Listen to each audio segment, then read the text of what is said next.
I'll thank you everyone for being here today. As Danielle, do you need to redo the intro or were you able to? For the sake of timing, go ahead. I'll put it in the chat. Okay, Thank you. great. Thank you everyone for being here. Today, we're going to be talking about creating sustainable oral history projects within higher education.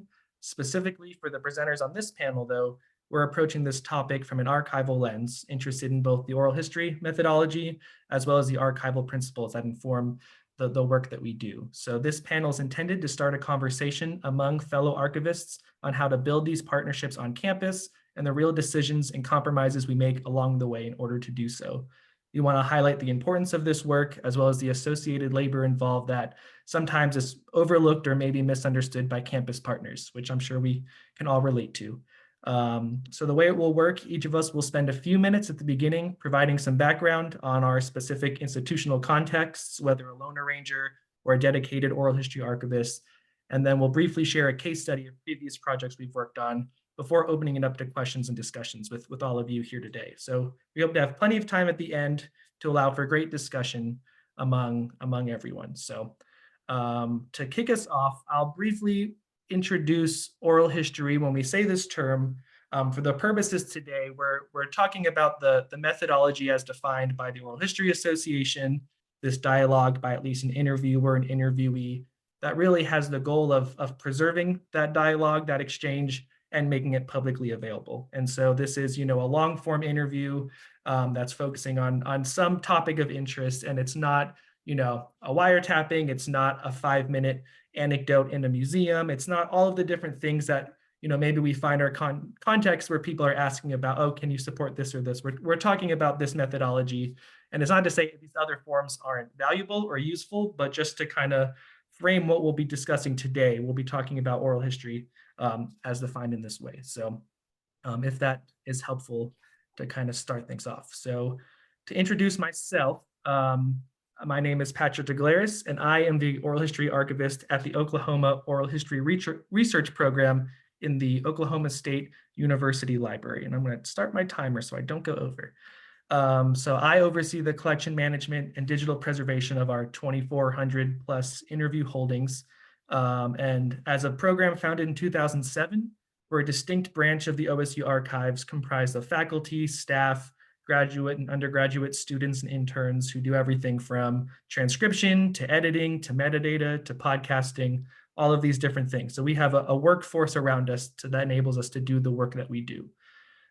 So our backlog at any given time consists of over 250 interviews, and on average can take us about 2 years to finalize an interview after it's conducted, sent to the interviewee, and eventually published online. So we move pretty slow. Also, as a relatively newer program, that means we don't carry as much baggage as other places do in terms of legacy collections.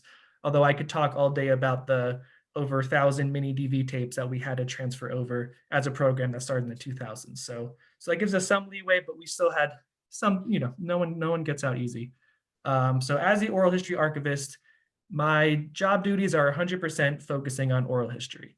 So the average week for me ranges anywhere from accessioning interviews as they come in, finalizing recordings and transcripts for public access, reviewing metadata, managing our digital collections or digital preservation systems, overseeing the production of our podcasts, as well as supporting or meeting with faculty, students, and external partners about any project planning or archiving they might be doing with us. So it's really a range of options, just depending on where the needs are in our office. So from an instructional standpoint, on average, I probably have maybe half a dozen class visits each semester, mostly giving an overview of oral history methodology and how to use our collections. But there are a couple either repeating class projects or some one-off projects that I support that I'll talk about later in our case study portion. So we've been around long enough where there's a few faculty members who just offer oral history assignments as optional projects for their classes. So that is sometimes just one-off meetings or instructions for whichever students might be interested in that, which has its own can of worms sometimes. We've also been pretty intentional with reaching out to faculty across campus to build partnerships beyond the usual history or humanities disciplines where most of our collaborators come from. So in the past couple of years, we've worked with faculty from architecture, veterinary medicine, accounting, osteopathic medicine, as well as some other places on either building oral history into their classes. So we have collections that are maybe useful to them, or about the idea of doing projects related to any of these disciplines. And beyond just on campus, our program serves as a resource across the state. So I'll meet with practitioners, museums, community groups across the state on anything from doing oral history to digitization or just general archival best practices. So a little bit more about our class projects.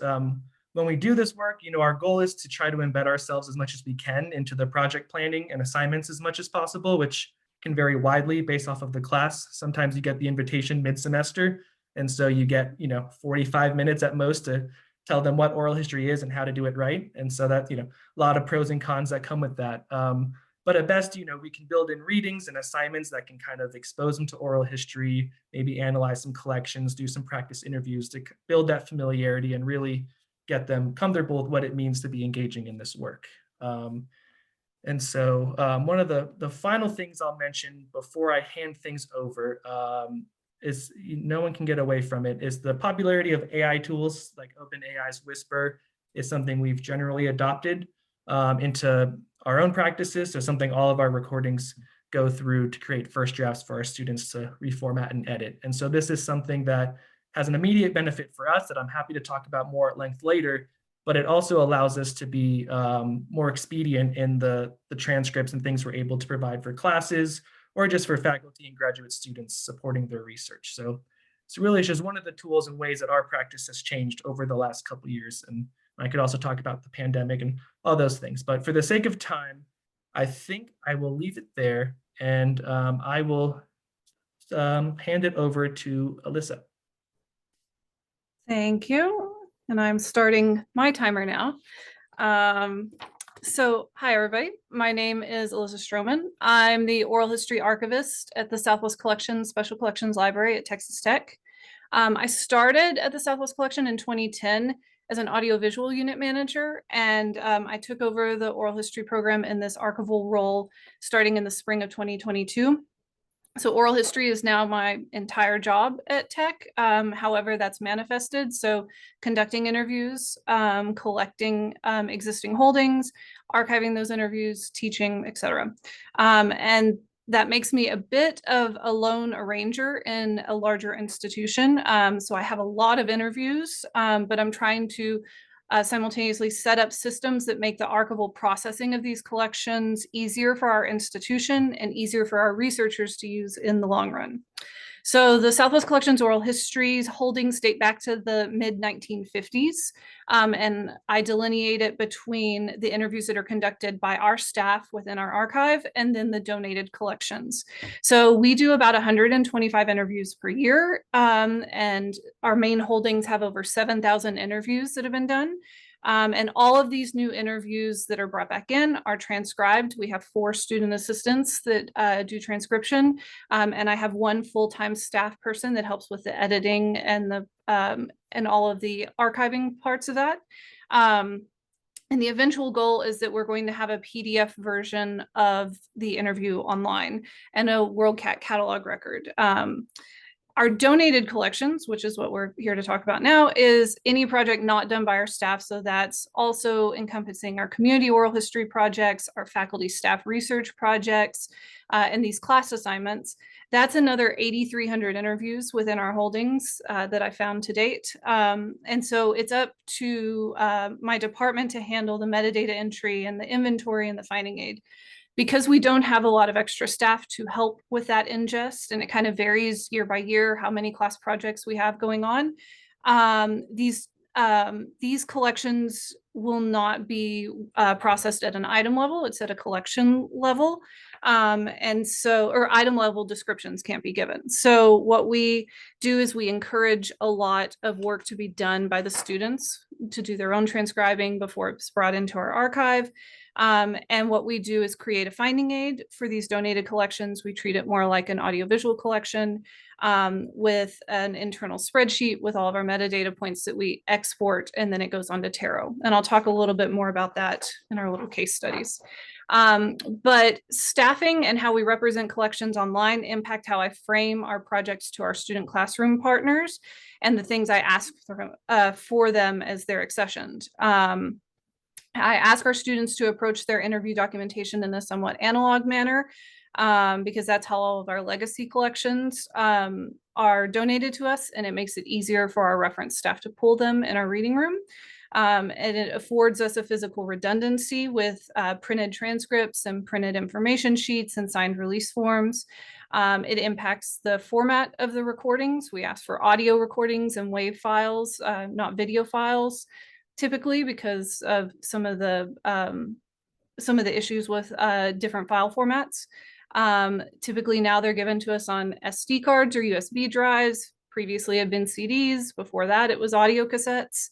And we ask that typically the professors are one point of contact to help ingest the collection. Our network drives will allow us to back up all these recordings.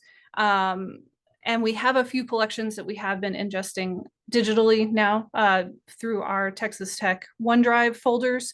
But for larger ongoing projects, which is we have at least 2 or 3 of those that happen every semester, the professors and I have worked together, and we found that it's easier to stay in a little bit more of an analog headspace for our archive and for them, which brings up kind of what the professor, the instructor relationships. So on any given semester, I might be giving a lecture to 2 or 3, maybe 4 classes. There's a couple of ongoing projects, as I said.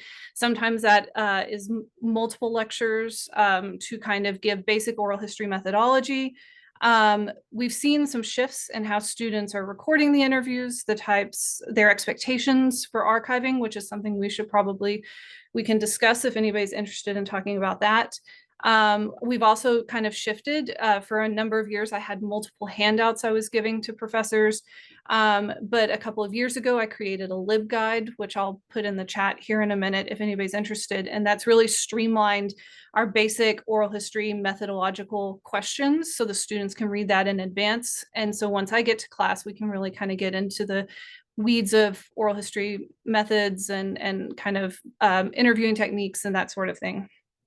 The LibGuide has also been really great because Texas Tech is a very large campus, and sometimes half the battle is just letting people know that our archive is a resource that can provide this, and I can come out and teach this. And so it's educating the populations on what our archive can and can't achieve. So we have expansive oral history holdings. We have, nearly 20,000 recordings at this point in time, but we do have some limitations with staffing and technology. I haven't even mentioned that we don't have a streaming option online. So that's one of the reasons why we still push for transcription. And that impacts how we're ingesting our student projects, how they're designed, how they're accessioned, and how they're made available. But we think that this is kind of the most sustainable option for us and for our researchers in our reading room in the long run. And yeah, I think we're trying to just build a good foundation so that we can build from there in the future. And so I will stop right now and let Abra take over. Hey everyone, I'm Abra Schnur. I'm the university archivist at Trinity University. It's a small liberal arts university in San Antonio, Texas. And as the university archivist in a small school with a staff of 3 people in our special collections and archives, that means I do a lot of things, and oral history just being one of the things. It was a preferred experience on the job description, but it certainly wasn't listed as any of the major responsibilities. I have about 13 years of experience in oral history project management.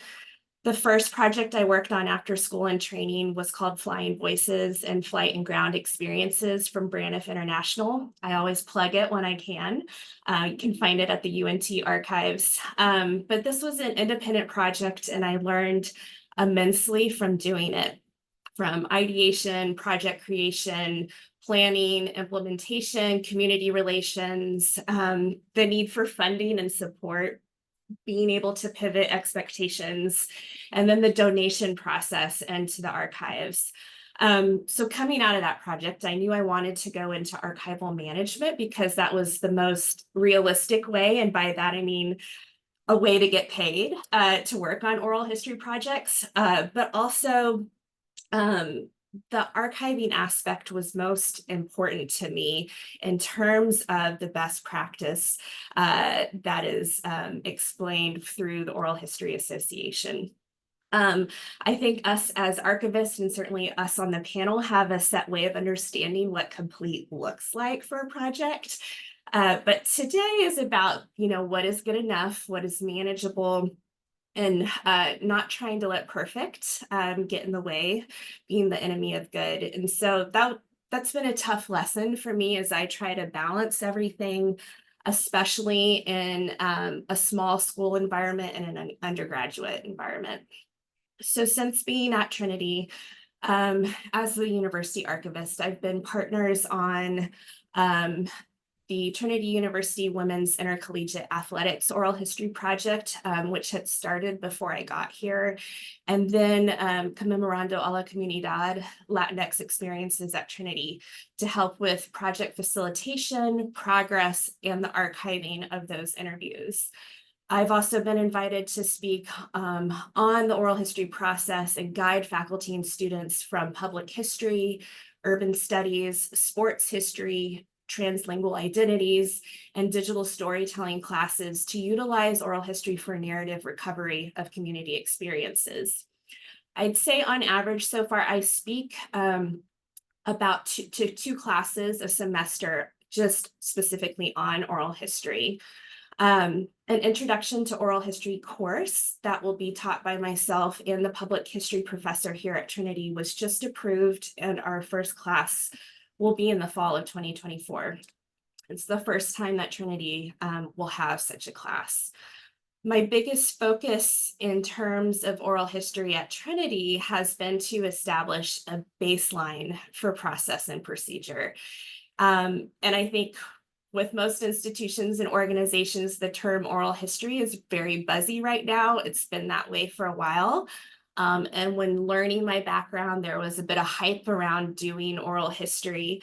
But I came to these projects with a set of ground rules, really gleaning from the best practices of OHA. I've really had to build things from the ground up. There wasn't much in terms of legacy projects.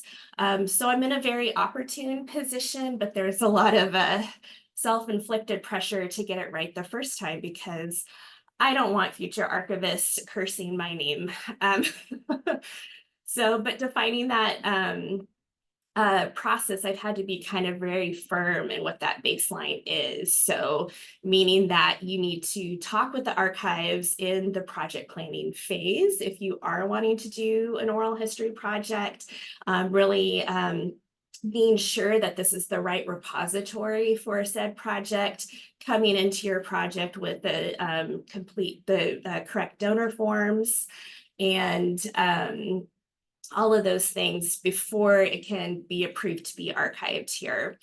And, defining this has been one of adaptation, figuring out what works best with talking with other professors and faculty members, allowing for changes to figure out the best workflow, because I cannot devote my time to any one collecting area. I could say that I struggle with oral history collecting in the ways that I struggle with digital archiving. And so just having to find that balance is something that I'm still deep within. The biggest hang up right now, as I think it would be probably for any project, is that of transcription. Even with the advances of AI within the last year, there are still, that backlog is happening, and it's happening at a fast rate. We also use Whisper AI here, but not having the staffing levels and is what our big hang up is right now. So I think I'm going to be the first one to kind of go a little more deeper in with a specific project, a case study. So I wanted to talk about a project that just happened over this past semester, and it was me working with the urban studies, an urban studies course called Education in the Urban Landscape. And they started a project called Schooling in San Antonio. And I first met this professor through a humanities lab that we called Story Lab here on campus. And it focused on history, sociology, and education. And this particular faculty member asked me to speak in their listening as a creative act course. And explored how different scholars in the humanities and social sciences gathered information to create knowledge. So I wasn't really asked to talk about oral history methodology, but the tools used to disseminate oral history. But if I'm remembering correctly, in the conversation, there was a lot of talk about the metadata involved in putting oral histories in these content management systems, specifically OMS and Omeka. And I think that had given the faculty member some pause, like, oh, it's not just about the interview. There's a lot that happens after the fact. So over the next few years, she and I kept in touch about our projects. She was doing a lot of classes centering around the changing K through 12 educational landscape in Texas. Her classes were doing a lot of interviewing of community members for their assignments and oral history projects, but there was not that goal of archiving. And so late in the fall, this past semester, she came to me with a desire to do, a full-on oral history project surrounding school closures that were about to occur at the end of this school year, any moment now, through the San Antonio Independent School District. So being someone who likes to practice what they preach, even though it's kind of hard, I had to look at my criteria for the archives to be a repository for this project. And my first point was that the project representative has met with a member of our special collections and archives, and together they have determined that the repository is a suitable fit for the collection. So Trinity has a long history in the K through 12 educational environment in San Antonio through numerous partnerships. This course and project would be a continuation of that. The education department here offers a minor designed for students to complete a 5th year and receive a master's in either teaching, educational leadership, or school psychology. And many of these students remain in the San Antonio area and in Texas due to that certification. So I saw the narratives as being helpful not only to numerous students over time, but also the community at large, because as far as I'm aware, there's not another project happening right now on the topic. The project was to use our deed of gift forms, and all interview participants would need to sign this form in order for the interviews to be archived. So we talked over the importance of that in order for the project to actually succeed and be archived as a project. And the narratives would not become a resource without those documents. And then that the interviews were recorded on standard accepted formats. We can talk about what that looks like for each institution, but I was going against recording on phones, trying to avoid Zoom as much as possible. She actually purchased audio recorders for this class specifically so that they could use the recording equipment that was desired for the project. And that the project employed an inventory tracking system, so a spreadsheet, right, with a lot of administrative and descriptive metadata on it. So we were keeping track of all of the narrator forms, the supplemental documentation, contact information, rights, restrictions, that sort of thing, all on one area. And that the project itself would submit that package to the archives when the project was completed. So, you know, with this class, I didn't actually speak with them in person, which was new to me. But this instructor is part of the Institute of Diversity and Civic Life.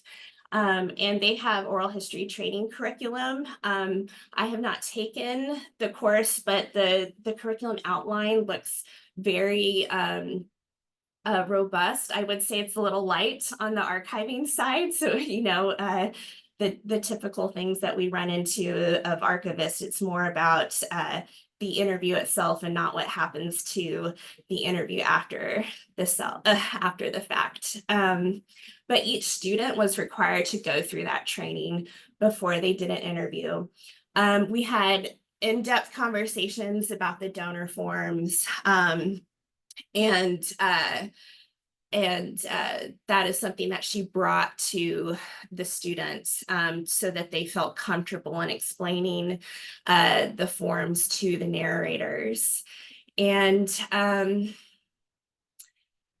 yeah, so we checked in periodically throughout the semester, and then just this last week, students of the class presented on their project.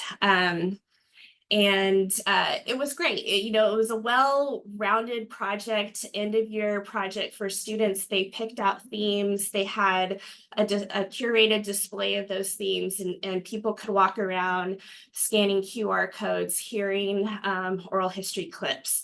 But there is a lot in the way of cleanup that needs to occur before the oral histories can actually be archived in the archives. And so I forgot to set my timer. So I'm going to stop it there, and we can talk about some of those cleanup aspects and challenges later on in our conversation.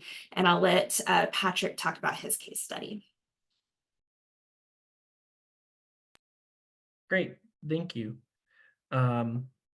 So the project I wanted to talk about today is one that's been going on for a few years now, called the Global Campus Project at Tulsa Community College. I'll talk a little bit about what the project is, and then I'll dive into some of the specific details that it's entailed. So the purpose of this project is to document the varied global experiences of community college students in Tulsa in order to highlight the diversity and complexity that make up a local community, and as well as foster communication and connection between students with a diverse set of backgrounds. And so while you may think of Tulsa Community College, like many other community colleges, as made up of students from the geographic area, it actually has a sizable enrollment of international students, as well as students who English is their second language. And so the project was to document the stories from these diverse groups of people and put students in conversation with each other. And so it has almost 100 interviews now. We'll see how many come in this semester. But this project started in 2017, a little bit before my arrival at OSU. So I can't speak about how it started, but I can dig into what it's looked like over the years. So one of the things for this project is all of the labor is done by TCC students. So there's actually 3 different classes involved. There is 2 composition classes, one of them that's responsible for conducting interviews with students, the ESL students. There's a second composition class that is either indexing previous semesters' interviews in OHMs or editing transcripts. And then there's the actual ESL class itself, who once it's the advanced level class of whoever's willing to participate. And so each semester, these classes prepare to do whatever work that's assigned to them. And at the end of the semester, the professor provides all of these documents and resources to us through Google Drive, where we can transfer them our servers. So, you know, we've set them up over the years with using our release forms, and with this college, a lot of the students sometimes are dual enrolling, so they're high school, sometimes they're underage, and we need parent signatures. So that's a specific thing for underage students participating, or just students in their early college careers. So over the years, it's changed. As an archivist, I think before 2020, I was much more willing to die on the hill of uncompressed WAV files, you know, high quality video files. You know, those were the hills. And then after the pandemic, I think the floodgates were opened of, again, that question, what is good enough?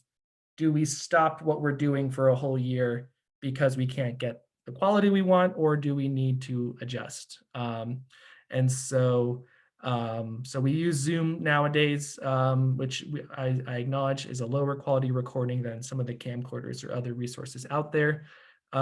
So some of the things that go into this, on one hand, there's lots to manage. Thankfully, the professor's been very helpful at managing her classes and all the students who are doing what work, and these really great spreadsheets tracking all of that. But because it's not just all the work going on in each semester, but it's building off of the previous semesters, it's a lot of management for ensuring the forms come in, any restrictions are enforced, and make sure they're preserved through. And what's really interesting, the way they've been able to make it a little more sustainable, is the students who do the interviews.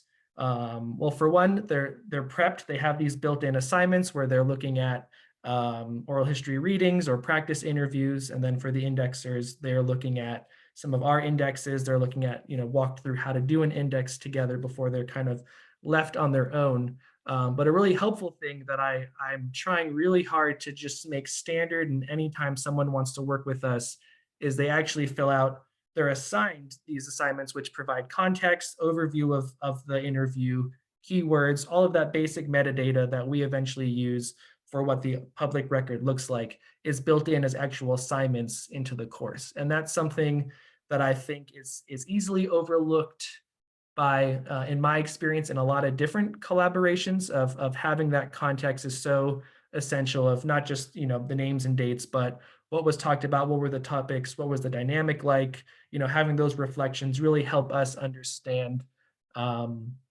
everything we need to know about that interview. So we feel pretty good. There's this baseline introduction to oral history throughout the semester.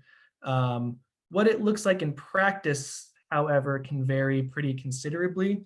So the average interview is typically anywhere from 20 to 30 minutes, which if you have experience is probably a red flag for you of like, how is that a long form oral history interview? And as I mentioned, these are sometimes high school students, early college career students interviewing contemporaries. So not only is their exposure brand new to this work, sometimes the relationship between both parties isn't as well established, but for all of those reasons, and just interviewing a younger person, you know, there's all of these limitations sometimes to what goes into the interview. So the quality can vary quite a bit.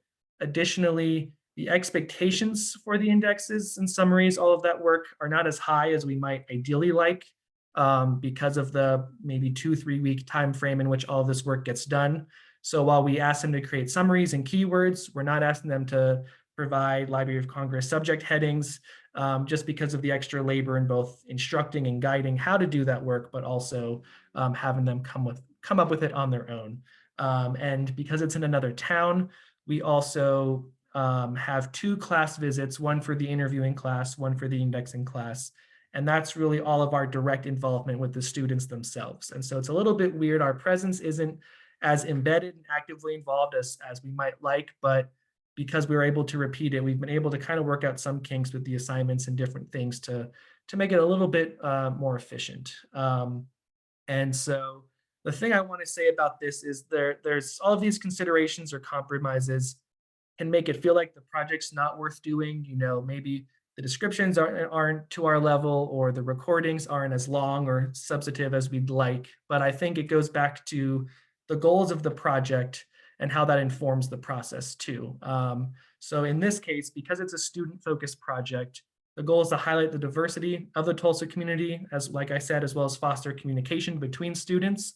So being able to allow students to capture both the exchange itself as well as the reflective work that later gets to use in the metadata is an interesting opportunity for these students to be involved in the actual archival process of not just doing the work, but providing the context that later is mirrored and transferred to the public record. So being able to do that, credit the interviewers, indexers into the public records is a learning experience for the students. And so it documents not only the international experiences or the students that are being interviewed, but it records that reflective work that students more broadly are doing and how they engage with this diversity in their own towns. So that's, I think, about as much time as I want to dedicate to that. So I'll end there and I let Elissa take over. Okay. So for my case study, I kind of wanted to do a contrast of talk about what doesn't work necessarily, but how we made it better. So again, because I was working in a staff position in the audiovisual unit, processing collections for about a decade, I saw a lot of oral histories that had less than ideal metadata, records, lacking release forms, not great transcriptions. And so I've been trying to establish these new systems with our partners that we're doing now. So I want to tell you all about a legacy collection, and that is the Cisco College Oral History Collection. If anybody's familiar with the big country area of Texas, the Abilene area, Cisco College had a history professor named Dwayne Hale who had an oral history project that started in 1995 and continued until he retired in 2021. Obviously, he did not consult with our archive initially. He didn't consult with any of us, and oral history standards kind of changed through the years. But he was an oral historian, and he had a good idea of how he wanted to teach oral history to his students. And so he did some things that worked well, some other things that didn't work quite as well. So one of the issues was like release forms aren't always present because it wasn't a requirement of the assignment. Transcripts, he didn't give any kind of standards for those transcriptions. So some of them, there's wide variety in quality and formatting. Obviously, when we're working multiple decades, we go through different file standards, audio cassettes, and I can tell you all about some of the dog ate my homework issues. We have like crushed cassette tapes, people trying to say they couldn't turn in a project. It was a mess of over 5,000 recordings, but trying to make sense of this collection because it has a lot of value. He had a set of about 25 questions that he wanted asked. So some students thought of it as like a checklist and they just checked off those answers and the interview was done in 10 minutes. Others really went in great detail. But it's a great snapshot of the Abilene area and kind of not only kind of West Texas and changes in rural and urban settings, but also because Abilene has Dyess Air Force Base, you have a lot of international influences from that area. So it's a really great collection. But because it's a donated collection and we do lack a lot of release forms, all we've done really with that collection is we have I created a access database, just a glorified Excel spreadsheet, and we had consistent metadata points that I used to enter every single interview. And then we exported that with just the interviewee, interviewer, and the date of the interview. And that is now on Tarot. And that's how that collection will be represented to the public. And I'm going to put the link in the chat for anybody who wants to check out the finding aid for that.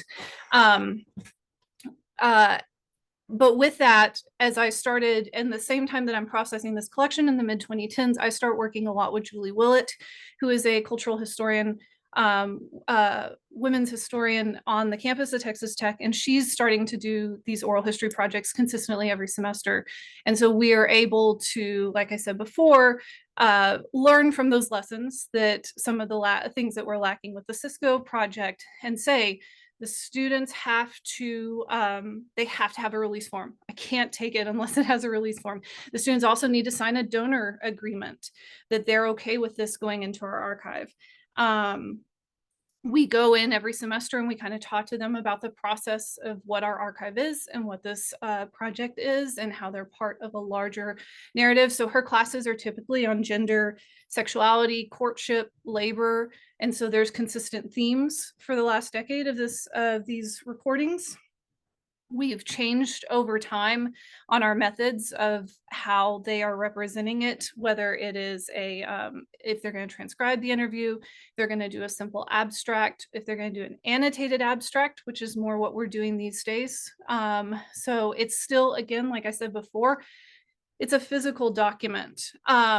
We're not able to upload to our website. We don't have as much of a robust web presence, but what we're hoping is that all of the information that they're giving to us in the future can be done with this. So the annotated abstract has pull quotes where they do, segments that they thought were really important. And that's also a way for the students after the interview to go back and summarize it and kind of reflect on it. We teach in the class that that's a really important step because they might want to do a follow-up interview. They might want to dive in and figure out, go in greater detail on some things that they may have not realized they forgot or that they didn't ask in the point of the interview. And so the kind of processing, post-interview processing has actually helped them to be more reflective of their interviews. They also turn in a copy of their paper. They turn in 2 copies, one that she annotates and she sends back to them so that they can get their final grade, and then a clean copy is sent to our archive. One of the things I wanted to mention was with Dr. Willett, she and I have been working a lot because we have very similar research interests, and I am the editor of the West Texas Historical Review, and some of these students, she's had some really great students in the last few years, and we were able to put together an article that was published in our journal for the West Texas Historical Association this past year. So some of the oral histories, some of the stories that they have teased out of these interviews that's kind of highlighting West Texas women's voices is now in a published work. And that's been a really rewarding experience because most of the time, as y'all probably can gather, I'm just doing the processing and I don't get to listen to the interviews and I don't get to see all of the work of the students. And so we did a panel at a conference a month ago and we got to hear them, and some of the women they interviewed were in the audience. And it's been really great to kind of see the impact that these collections are starting to have on the students and them wanting to go to grad school and do more of this work. And so I'll wrap up and just say, I think y'all can tell my goal with what I'm doing is can we establish within our archive, and kind of I think all of us are saying this, some more standard practices, like shore up some of these release forms, file formats, what is ingested, how it's ingested, and how does that work best within our institutions in this moment, with an eye towards what's going to help us 10 years down the road, but also what's going to help our researchers to access these interviews in the future. And so I'll stop there so that we can kind of open up and start having more discussions. So feel free if you have any questions for us, that there's things you related to, or if you have your own anecdotes to share about your experience, put them in the chat, or I think we can enable someone to talk if they raise their hand, but so feel free to raise your hand. I think I can make you a speaker. But Patrick, there's yes. a couple of questions in the Q&A already. Yes, so we'll start with a couple of these. And this one looks like it was asked when I was introducing myself, what AI tools are we using? So it sounds like a couple of us are using OpenAI's Whisper transcription tool, which is an open source tool you can use locally if you can set it up yourself, or there's lots of public instances or APIs that use it. And so there's a lot of resources out there for how to set it up. I'm not a very proficient programmer or by any means, but I was able to follow YouTube videos and set up for myself. But I know there's also some university policies or restrictions that might happen. I think in Elissa's case, where they are needing to go through their systems department. So Yeah, and I'm kind of in between y'all too, because I'm using an instance that Baylor's Institute of Oral History had created, and gave really good directions on how to download. But I was not able to do that on my work computers, and it was about a 2-month process of approval and going through risk management and everything like that to get it set up on one workstation. But Elissa, if you want to share your experience. Yeah, I'll just say briefly, Texas Tech has obviously has come out with a statement that says we can't put university property into AI systems. And in talking with our IT people, we are being very cautious about that. And so any kind of discussions, it needs to be vetted through many, many layers of bureaucracy. And so I've just kind of assumed that it won't be an option at this point in time for us. We tried some different automated transcription services. We used Trent for a while, and we could spend the rest of this time talking about, the different services. Trent didn't work well for us, especially if we were using digitized recordings. For some reason, some of our analog recordings that we digitized didn't work well in these automated services. And also our West Texas draws just did not, it didn't work when we had some older farmers in there.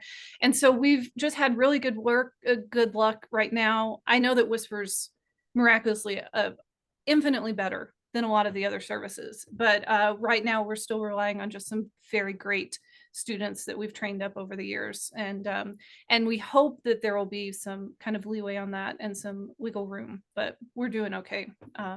We're kind of, the plenary talked about backlog. We're about a 6 to 8 month backlog on our accessioned interviews, and I think that's pretty good. We're okay. Yeah. So. that's great. The last thing to say, because we could spend all day on Whisper, Elissa, you mentioned not going into AI, like the university policy. That is an ethical and legal kind of gray area too for some folks. Do your release forms, if you're trying to be overcautious, are they informed? Are your informed consents updated to reflect this will happen? That's something we've talked about. They may consent to not wanting that to happen. They may not give their consent for that, or training these models with their voices. So that is an ethical conversation that is kind of, I think, also happening in tandem with these AI tools, but we'll try not to spend too much more time on that. But Patrick, can we just plug real quick? The Oral History Association is going to have a summer symposium on AI and oral history. So, and I think you're on the panel. I may be on the program committee, so I should have done that by now. So if you're interested, there is going to be, Whisper will come up, but they're going to be talking about AI and oral history. And I should have the dates. I'll drop in a link once we kind of get started here, but that's definitely something to look out for if you're interested. I'll pitch this next question to the panel. Do you have interviewees sign legal release forms prior to or after the interview, and say they've heard both? So what's your experience? I'll just say very quickly, I've switched from doing it prior to the interview to after the interview. And my only hesitation by doing that is just me forgetting, and students forgetting, and anyone forgetting to get the form signed, because it still certainly happens. But I think, yeah, my views have changed on that significantly over the years, and that's just part of that sort of iterative consent and having that shared authority. So like, we did this, but now are you really sure that you want to archive it? And I think the good compromise that I typically do is I hand them the release form prior to the interview, so I don't forget, but I leave it on the table through the interview so that we can kind of be like, are we still good? Do we need to restrict anything? Because sometimes people forget the audio recordings right there, and I tell the students that typically, just make sure afterwards they don't realize, oh, I shouldn't have talked about this or that. And so the release form's still a presence. It's not forgotten. So this next question is, how do you deal with the issue of getting oral histories / paperwork at end of project or semester, but the paperwork isn't completed for the interviews? Ooh, what a fun problem. And Sharon, they had trouble at another place getting universities to help contact former students for release forms due to student privacy laws. I know my experience, I'm right now, I have outstanding emails and phone calls to students who were interviewed 10 years ago that when I went to scan all of our release forms in recent years, they just were missing. And so, you know, depending on who's at your foundation or alumni association, we have good relationships with them. We've worked with them a lot. So sometimes those are good places because it's their job to kind of foster those relationships. And we've gotten to a point, sometimes it's a privacy issue. Sometimes I think the alumni association is more willing for their purposes of being able to share some of that information with us. So that is an issue, regardless of the context. But yeah, you try to find those partners, or I think all of us are really good at sleuthing by now. We're looking at Find a Grave or newspapers, whatever we can to find people or next of kin to contact. Yeah, I've definitely have utilized the alumni relations department to find updated contact information. And I'll just say a plug for the professors themselves. Julie Willett's been really good about, she has a checklist and she won't donate it to our archive until the paperwork's in place. Yeah. And so she's kind of a stopgap in that respect. She goes back and says, oh, they didn't turn in this. And so I've gotten interviews years later because they've lingered in her office until she can get those signed releases. So it hasn't really fallen on me in those aspects. I usually just make a notation that paperwork's not in place and just ingest it anyway. But if you can get whoever is kind of the project manager to assist with that, that takes a load off of you. Yeah, and I didn't talk about the cleanup aspect of this project, but that is a big one. So we do have a shared drive where students have been dropping in their packet, right? So the donor form, the reporting, a biographical summary of the narrator. And so that spreadsheet, that checklist is like, okay, what's missing from each packet, and then having to do that follow-up with the faculty member, and then hopefully they can contact the students since they have more of a relationship with them. Great. This next question says, I'm an archivist in a K through 12 school, and my institution's advancement department decided to do oral histories as a part of the fundraising for our new upper school. I'm fairly sure that they are not using BIOH standards for really anything. So when these finally get sent to me, do you all have ideas on how to salvage these for historical use for my community? I have thoughts, but I don't need to be the first one to answer. Do you? Who wants to start? I'll just quickly say that our archive has had a history of taking in anything, everything, because more history is better. And so that's one of the reasons why we fell on finding aids to make the collections accessible. It's part of our access policy is that this may not be perfect, but you can always come to our reading room and listen to the recording. And so it might be a thing of, it's not the entire interview doesn't go online, not everything is, but you at least have it in-house and you try to make it whatever information you do have accessible depending on your policies and procedures of your archive. And I would just say real quick that since you know about this project, to start having those conversations with the advancement department right now about making sure that the narrators know that this material is going to be sent to the archives, like what's acceptable for them in terms of access and stuff. So just try to get into those conversations as early as possible since you are aware of this project happening. Yeah, and possibility of maybe helping framing the question guides and all of those things, like what would be useful for their purposes as well as for broader historical context. Because I know in recent years, our university had what I would essentially call a vanity project. I think the Alumni Association sent out a call for an oral history, and really what they were doing is creating, publicly creating a coffee book, like a coffee table book of anecdotes from alumni, where on the back end they wanted to update their records. And so this was like a way, like a campaign to really get solicit invitations to participate, but they called it an oral history. And so because they know who we are, we were like, oh hey, by the way, we wouldn't technically consider this oral history. Would you mind maybe reframing this, because it's kind of confusing? And they did. They were happy to do that. But those vanity projects maybe aren't don't feel as useful, but maybe if nothing else, it builds, I think, relationship too. And even if those interviews come back, are there certain folks where it's like, well, these 5 people might be worth following up with and conducting a full-length interview. So there's all those kind of secondary things. I don't think that means we have to accept everything. I'm sure all of us have that baggage of like, where did this come from and why? But there are other things that might make it worth it to leverage a relationship, but doing that, not kind of giving in completely to just everyone's idea of oral history.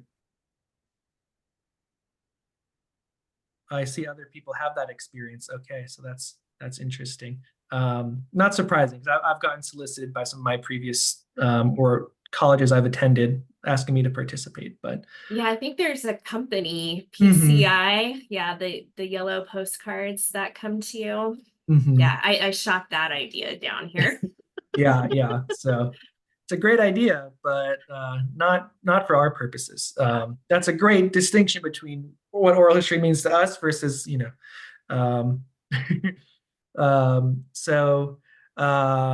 was another question thanking us for the work we're doing. Thank you for that. They're curious about what systems or tools we use to preserve oral histories for the long term.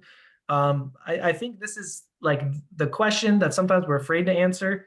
I try to emphasize preservation planning starts at project conception. When you're thinking about that, like how it will end up long term is a consideration. For us, we have mostly video interviews, so we have over 30 terabytes of stuff, which before in the last decade, it was physical and mini DVs. That was the preservation, because who has a server in the 2000s to handle all of that? Nowadays, the IT and the library has been able to build out a tape backup for us locally, and we've currently transitioned to also using DuraCloud as another cloud-based backup. And so I've been able to run just our servers, just one by one, slowly run our materials through that. And that's kind of a whole separate conversation of cost and all these different things, but really trying to have those, lots of copies, keep stuff safe, having it where you can have, that backup is pretty essential. But I think I'll stop there. Do you want to share briefly your thoughts? I can just say, we have network drives that we've had for, since 2009, 2010. And so we've been able to put stuff on there, and there's multiple iterations across campus. And so we're doing checksums. And so we're good once it's up there. We feel like we're doing fine. We had an immense over 5,000 interviews of our main holdings that we had to digitize because it was all audio. But one of the things, and I think I've already mentioned this, but to reiterate, like when we talk about student projects and we're talking about like long-term preservation, I still kind of, like Abra was saying, I want a WAV file, and I want the highest quality WAV file I possibly can, because I want to start there, because we've had less than that.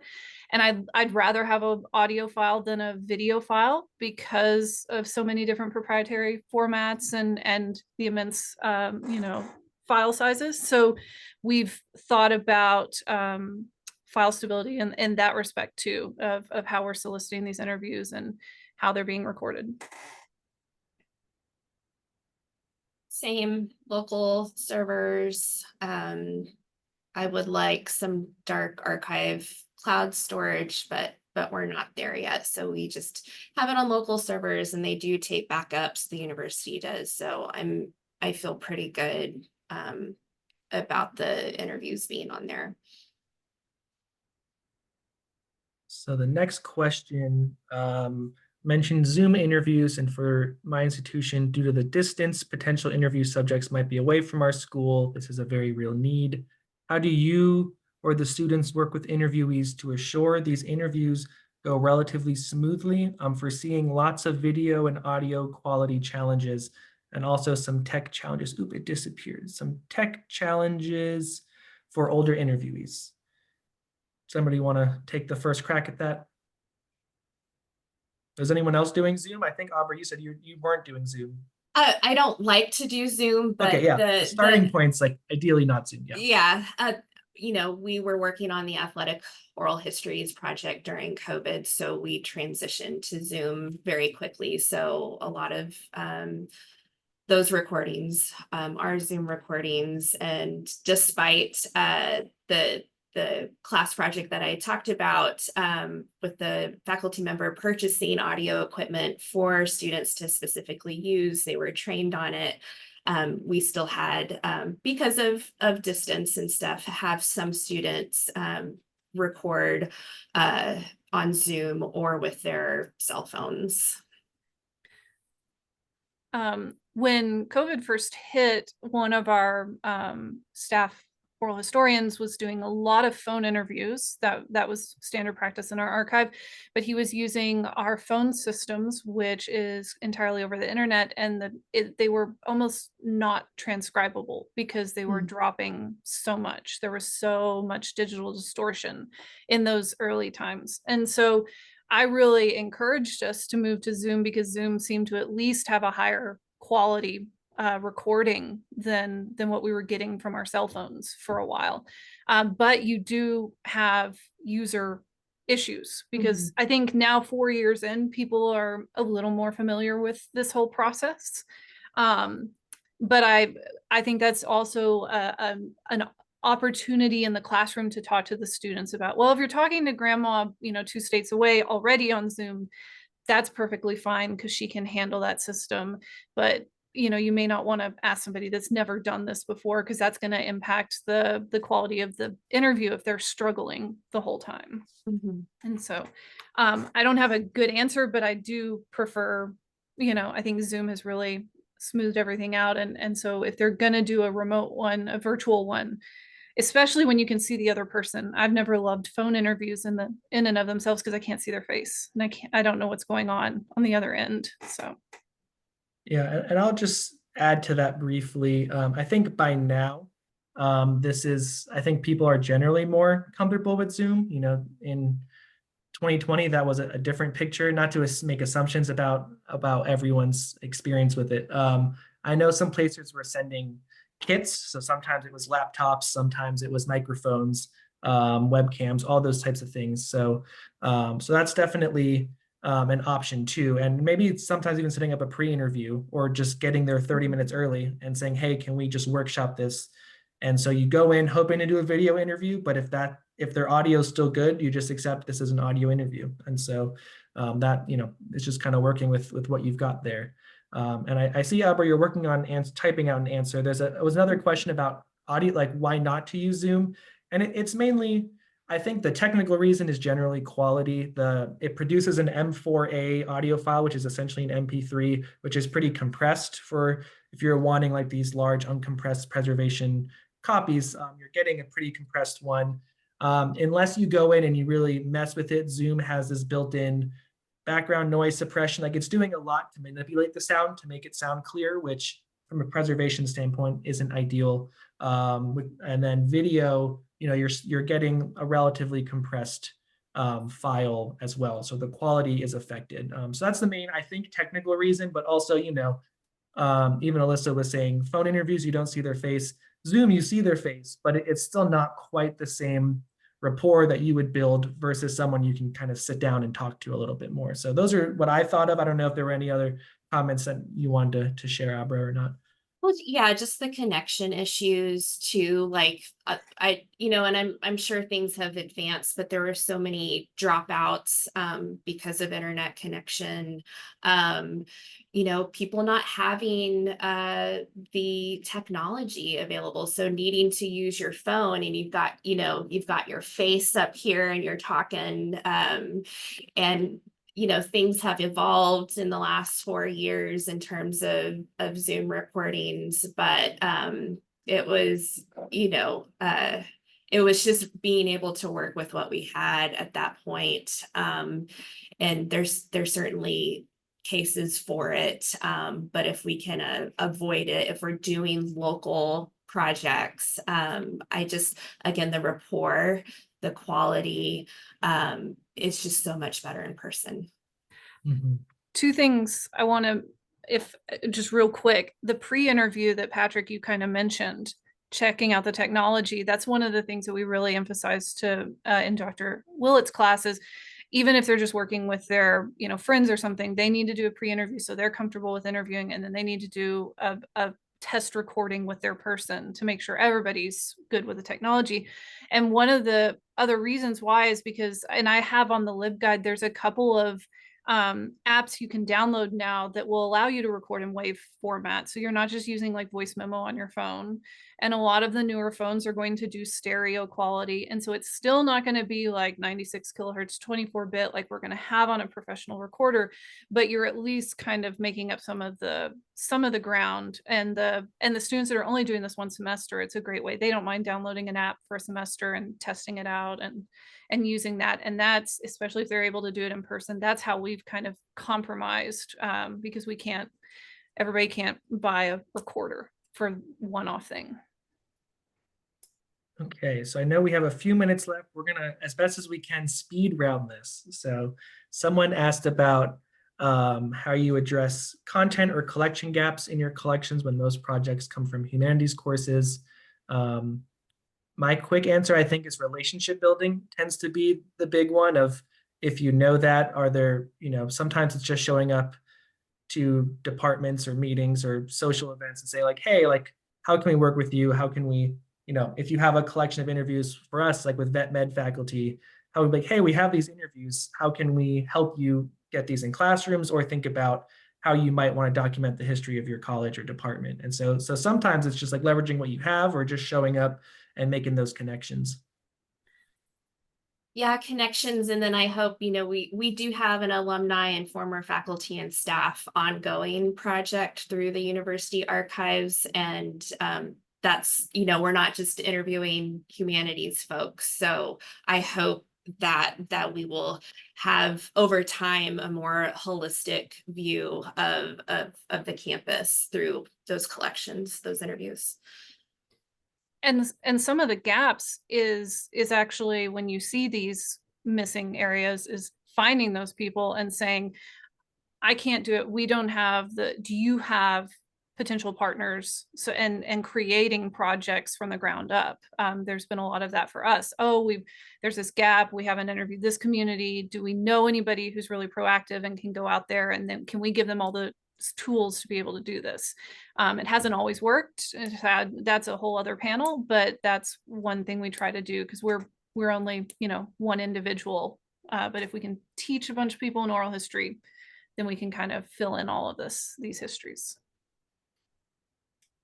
The next question, any advice for someone who just wants to do an oral history interview every once in a while? I think if you're approaching this from an archival context, I think it's making sure you still just have a plan. How are you conceptualizing like the collection or the long-term use or goals of this? Is it one interview a year? I think that's a fine trickle, if that's especially what you can sustain.